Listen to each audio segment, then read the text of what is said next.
Assalamualaikum warahmatullahi wabarakatuh. Perkenalkan, nama saya Najwa Nela Anjani dari kelas 12 IPA 5. Nomor absen saya 25. Di sini saya akan menjelaskan materi tentang sifat koligatif larutan. Nah, di sini kita masuk ke dalam pengertian dari sifat koligatif larutan. Sifat koligatif larutan merupakan sifat larutan yang tidak bergantung pada jenis zat terlarut, tetapi hanya bergantung pada konsentrasi partikel zat terlarutnya. Sifat koligatif larutan terdiri dari dua jenis, yaitu sifat koligatif larutan elektrolit dan sifat koligatif larutan non-elektrolit. Kemudian, di sini kita lanjut ke klasifikasi dari koligatif larutan yang terdiri dari 4 jenis, yaitu yang pertama, penurunan tekanan uap yang dapat dilambangkan dengan delta P.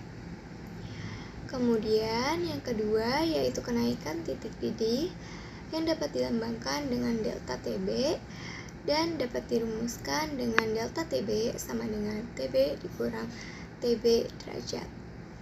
Kemudian yang ketiga yaitu penurunan titik beku yang dapat dilambangkan dengan delta TF dan dirumuskan dengan delta TF sama dengan TF derajat dikurang TF. Kemudian yang terakhir yaitu tekanan osmotik yang dapat dilambangkan dengan P dan dapat dirumuskan dengan P sama dengan M kali R kali T. Nah, selanjutnya kita masuk ke satuan konsentrasi dari sifat koligatif yang terdiri dari dua jenis, yaitu fraksi mol dan molalitas. Fraksi mol adalah pernyataan konsentrasi suatu larutan yang menyatakan perbandingan jumlah mol zat terlarut terhadap jumlah mol total komponen larutan. Kemudian molalitas adalah cara menyatakan konsentrasi larutan. Molalitas merupakan jumlah mol suatu zat terlarut dalam 1 kg atau 1000 gram pelarut. Nah, selanjutnya kita akan masuk ke tekanan osmotik seperti di gambar. Tekanan osmotik adalah tekanan hidrostatik yang terbentuk dalam larutan yang lebih pekat saat osmosis terjadi. Tekanan osmotik inilah yang akan mempertahankan keseimbangan osmotik antara suatu larutan dan pelarut murninya yang dipisahkan oleh membran semi-permeabel.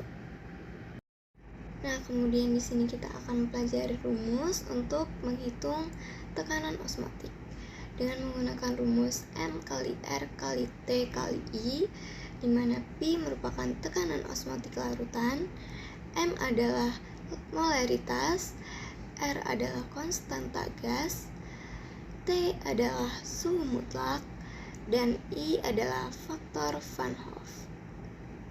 Nah, selanjutnya kita masuk ke contoh soal. Jika 6,84 gram sukrosa MR-nya adalah 324 dilarutkan dalam air dan membentuk larutan bervolume 100 ml pada suhu 27 derajat Celcius, R-nya adalah 0,082 per mol. Hitunglah tekanan osmotik larutan tersebut. Pada soal tersebut dapat kita ketahui yaitu sukrosa merupakan non-elektrolit. Maka rumusnya adalah P sama dengan M kali R kali T.